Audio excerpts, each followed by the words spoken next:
धर्मानुरागी सज्जनों, मातृशक्ति, आज चैत्र कृष्ण एकादशी जो कि पाप मोचिनी एकादशी के नाम से भी प्रसिद्ध है। एकादशी कथा से पूर्व एकादशी व्रत परिचय, एकादशी महात्म्य और एकादशी व्रत विधि विधान इत्यादि श्रवण करेंगे। एकादशी परिचय। एक बार नैमिषारण्य में शौनक आदि 88,000 ऋषि एकत्रित हुए। उन्होंने समस्त पुराणों के व्याख्याकार ब्रह्मज्ञानी श्री सूत जी से प्रार्थना की कि हे सूत जी, कृपा कर एकादशियों की उत्पत्ति व महात्म्य सुनाने की कृपा करें। सूत जी बोले, हे महर्षियों, ऋषि मुनियों एवं समस्त प्राणियों के लिए अनंत पुण्यदायी एकादशी की उत्पत्ति के संबंध में अपने 5वें अश्वमेध यज्ञ के समय धर्मराज युधिष्ठिर ने भी भगवान श्री कृष्ण से यही प्रश्न किया था। वह सारा वृत्तांत मैं आप सभी से कहता हूं, ध्यान पूर्वक सुने। एक वर्ष में 12 महीने होती है और एक महीने में 2 एकादशी होती है। एक वर्ष में 24 एकादशी हुई। जिस वर्ष में अधिक मास आता है उस वर्ष में 2 एकादशी और बढ़ जाती है। इस तरह कुल 26 एकादशी होती है। एकादशी महात्म्य। हे ऋषियों, जो पुण्य चंद्र या सूर्य ग्रहण में स्नान या दान से होता है तथा जो पुण्य अन्न जल स्वर्ण भूमि गौ तथा कन्यादान तथा अश्वमेध आदि यज्ञ करने से होता है, जो पुण्य तीर्थ यात्रा तथा कठिन तपस्या से होता है, उससे अधिक पुण्य एकादशी व्रत रखने से होता है। एकादशी व्रत रखने से शरीर स्वस्थ रहता है, अंतर्मन की मैल धुल जाती है, हृदय शुद्ध हो जाता है, श्रद्धा भक्ति उत्पन्न हो जाती है। प्रभु को प्रसन्न करने का मुख्य साधन एकादशी का व्रत है। एकादशी व्रत करने वाले के पितर कुयोनि को त्याग कर स्वर्ग में चले जाते हैं। एकादशी व्रत करने से 10 पीढ़ियां पितृपक्ष की, 10 पीढ़ियां मातृपक्ष के और 10 पीढ़ियां पत्नी पक्ष के वैकुंठ को प्राप्त होती है।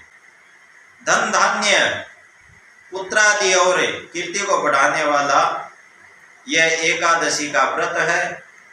एकादशी का जन्म भगवान के शरीर से उत्पन्न हुआ है।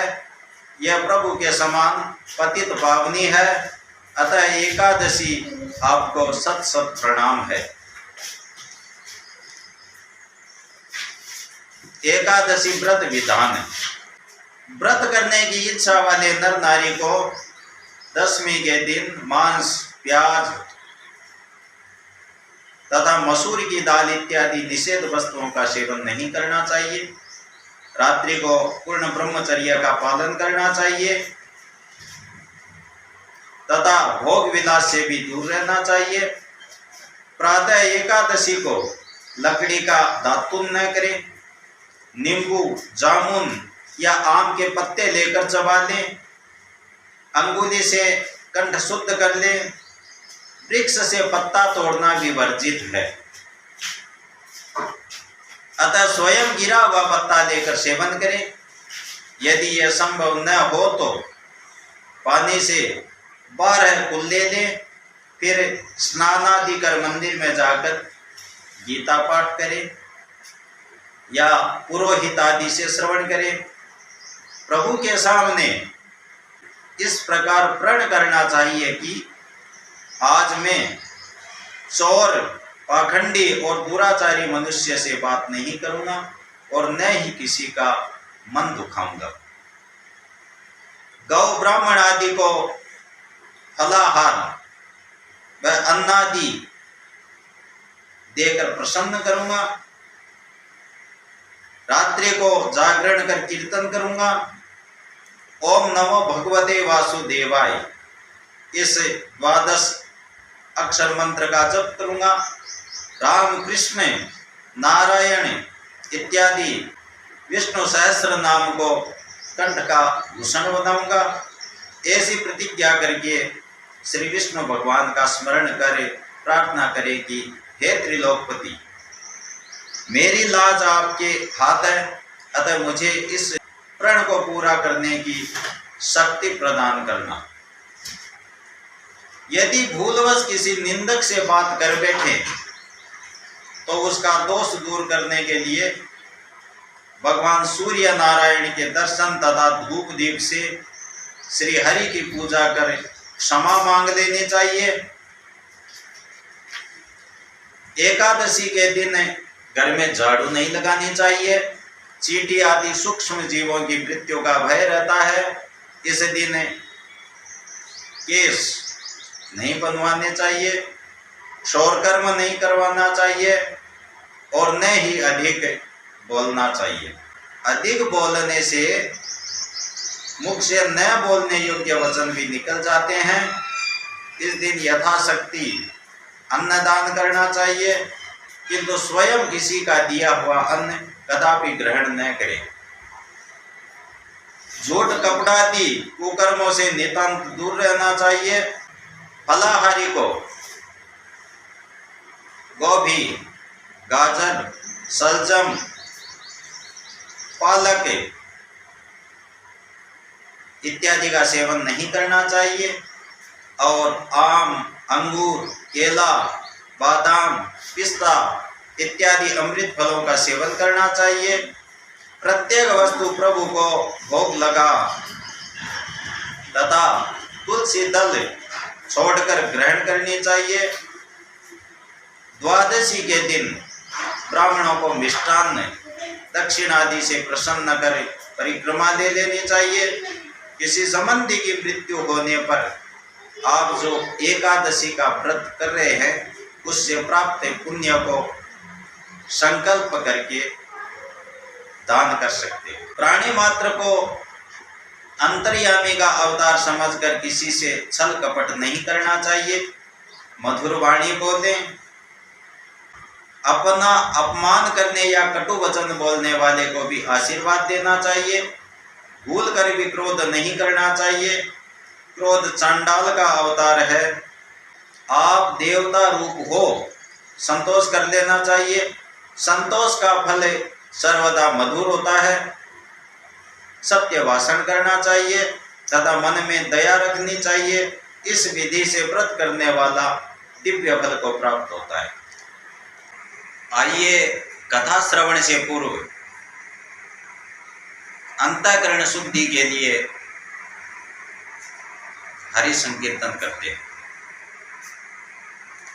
गोविंद जय जय गोपाल जय जय गोविंद जय जय गोपाल जय जय राधा रमण हरि गोविंद जय जय राधा रमण हरि गोविंद जय जय।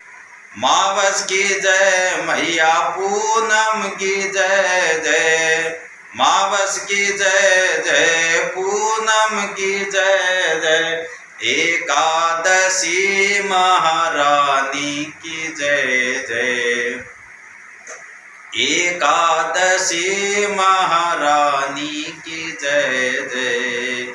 गोविंद जय प्यारे गोपाल जय जय गोविंद जय जय गोपाल जय जय राधा रमण हरि गोविंद जय जय राधा रमण हरि गोविंद जय जय।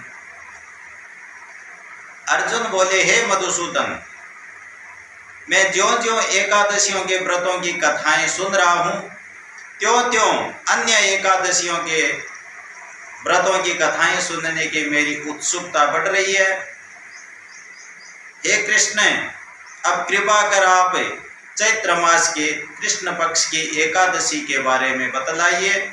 इस एकादशी का नाम क्या है, इसमें कौन से देवता की पूजा की जाती है तथा इसका व्रत करने की क्या विधि है।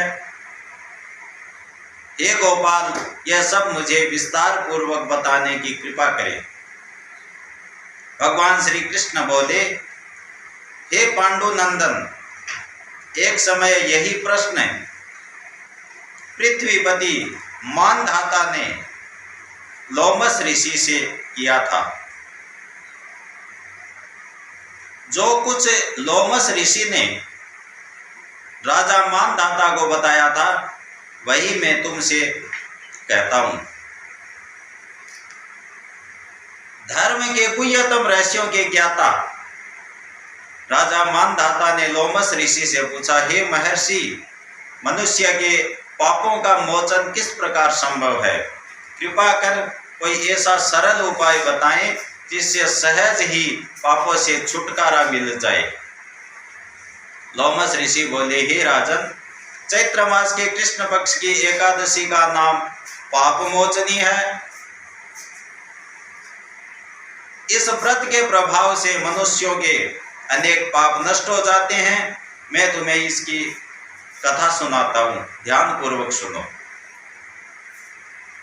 प्राचीन काल में चैत्र रथ नामक एक वन था। उसमें अप्सराएं किन्नरों के साथ विहार करती थी। वहां हर समय वसंत ऋतु रहता था, अर्थात उस जगह सदैव प्रत्येक तरह के पुष्प खिले रहते थे। कभी गंधर्व कन्याएं विहार करती थीं, कभी इंद्र अन्य देवताओं के साथ क्रीड़ा किया करते थे। उसी वन में मेधावी नाम के एक ऋषि भी तपस्या में लीन रहते थे। सज्जनों, मेधावी ऋषि जो कि च्यवन ऋषि के पुत्र थे, वे शिव भक्त थे। एक दिन मंजू घोषा नामक एक अप्सरा ने उनको मोहित कर उनके निकटता का लाभ उठाने की चेष्टा की। इसके लिए वह कुछ दूरी पर बैठे वीणा बजाकर मधुर स्वर में गाने लगी। उसी समय कामदेव भी शिव भक्त उन मुनि को जीतने का प्रयास करने लगे। कामदेव ने उस सुंदर अप्सरा के भ्रू का धनुष बनाया, कटाक्ष को उसकी प्रत्यंचा अर्थात डोरी बनाई और उसके नेत्रों को उस मंजू घोषा अप्सरा का सेनापति बनाया। इस तरह कामदेव अपने शत्रु भक्त को जीतने को तैयार हुआ। उस समय मेधावी मुनि भी युवा तथा रिष्ट पुष्ट थे।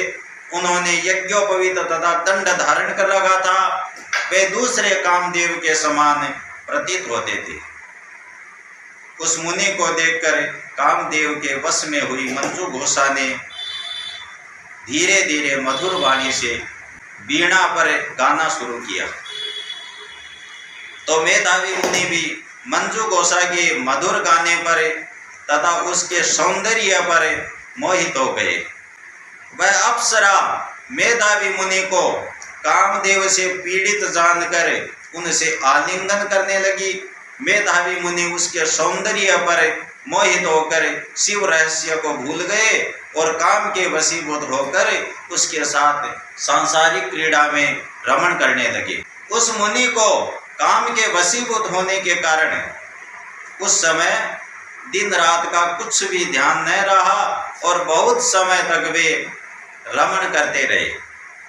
तदुपरांत मंजू घोषा उस मुनि से बोली, हे मुनि, अब मुझे बहुत समय हो गया है, अतः स्वर्ग जाने की आज्ञा प्रदान करें।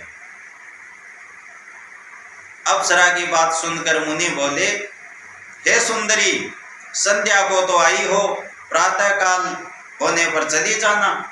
मुनि के ऐसे वचनों को सुनकर अप्सरा उनके साथ रमण करने लगी।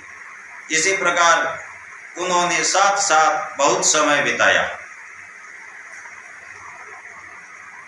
एक दिन फिर मंजूषा ने मेधावी ऋषि से कहा, हे देव, अब आप मुझे स्वर्ग जाने की आज्ञा प्रदान करें। इस बार फिर मुनि ने कहा, हे सुंदरी, अभी तो कुछ ही समय व्यतीत हुआ है, अभी कुछ समय और ठहरो। इस पर वह अप्सरा बोली, हे मुनि, आपकी रात्रि तो बहुत लंबी है, आप स्वयं ही सोचिए कि मुझे आपके पास आए कितना समय हो गया, अब और अधिक समय तक ठहरना क्या उचित है? अप्सरा की बात सुनकर मुनि को समय का बोध हुआ। वह गंभीरता पूर्वक विचार करने लगे। जब उन्हें बोध हुआ कि उन्हें रमण करते करते 57 वर्ष व्यतीत हो चुके हैं, तो उस अप्सरा को वह काल का रूप समझने लगी। इतना अधिक समय भोग विलास में व्यर्थ हो जाने पर उन्हें बड़ा क्रोध आया। वे अत्यंत क्रोधित हुए और उसे तपनाश करने वाली अप्सरा की तरफ भ्रिकुटी तान कर देखने लगे। उनके अधर कांपने लगे, इंद्रियां बेकाबू होने लगी। क्रोध से थरथराते स्वर में वे उस अप्सरा से बोले, अरे दुष्टा, मेरे तप को नष्ट करने वाली तू महान पापिन और दुराचारिणी है, तुझे धिक्कार है, अब तू मेरे शाप से पिशाचिनी हो जा। मुनि के क्रोध युक्त शाप से वह पिशाचिनी हो गई। फिर व्यथित होकर बोली, हे मुनि, अब मुझ पर क्रोध को त्याग कर प्रसन्न होइए और कृपा करके बताइए कि इस शाप का निवारण किस प्रकार होगा। विद्वानों ने कहा है कि साधुओं की संगत अच्छा फल देने वाली होती है, इसलिए आपके साथ तो मेरे बहुत वर्ष व्यतीत हुए हैं, अतः अब आप मुझ पर प्रसन्न हो जाइए, अन्यथा लोग कहेंगे कि एक पुण्य आत्मा के साथ रहने पर मंजू घोषा को पिशाचनी होना पड़ा। मंजू घोषा की बात सुनकर मेधावी ऋषि को अपने क्रोध पर ग्लानि हुई और अपने अपकीर्ति का भी भय हुआ, अतः पिशाचनी बनी मंजू घोषा से उन्होंने कहा, तूने मेरा बड़ा बुरा किया है, परंतु फिर भी मैं तुझे इस शाप से छूटने का उपाय बतलाता हूँ। चैत्र माह के कृष्ण पक्ष की जो एकादशी है उसका नाम पापमोचिनी है। उस एकादशी का व्रत करने से तू पिशाचिनी की देह से छूट जाएगी। इस प्रकार मुनि ने उसको समस्त विधि बतला दी। फिर अपने पापों के प्रायश्चित के लिए वे अपने पिता च्यवन ऋषि के पास गए। च्यवन ऋषि अपने पुत्र मेधावी को देखकर बोले, हे पुत्र, तूने ऐसा क्या किया है? तेरे समस्त तप नष्ट हो गए हैं, जिससे तुम्हारा सारा तेज क्षीण हो गया है। मेधावी लज्जा से सिर झुकाकर बोले, हे पिताजी, मैंने एक अप्सरा से रमण करके बहुत बड़ा पाप किया है। इस पाप के कारण संभवतः मेरा सारा तेज और तप नष्ट हो गए हैं। कृपा करके आप इस पाप से छूटने का उपाय बतलाइए। च्यवन ऋषि बोले, हे तात, तुम चैत्र मास के कृष्ण पक्ष की पाप मोचनी एकादशी का विधि तथा भक्ति पूर्वक व्रत करो, इससे तुम्हारे समस्त पाप नष्ट हो जाएंगे। पिता के वचनों को सुनकर मेधावी ऋषि ने पाप मोचनी एकादशी का विधि पूर्वक उपवास किया। उसके प्रभाव से उनके समस्त पाप नष्ट हो गए। मंजू घोषा अप्सरा भी पाप मोचनी एकादशी का व्रत से पिशाचनी की देह से छूट गई और सुंदर रूप धारण करके स्वर्गलोक को चली गई। लोमस मुनि बोले, हे राजन, इस पाप मोचनी एकादशी के प्रभाव से सब पाप नष्ट हो जाते हैं। इस एकादशी की कथा श्रवण व पठन से 1000 गोदान करने का फल मिलता है। इस व्रत के करने से ब्रह्म हत्या करने वाले, स्वर्ण चुराने वाले, मद्यपान करने वाले, अगम्यागमन करने वाले अर्थात पर स्त्री से संसर्ग या पर स्त्री गमन करने वाले आदि पाप नष्ट हो जाते हैं और अंत में स्वर्ग लोक की प्राप्ति होती है। बोलो श्री विष्णु भगवान की जय।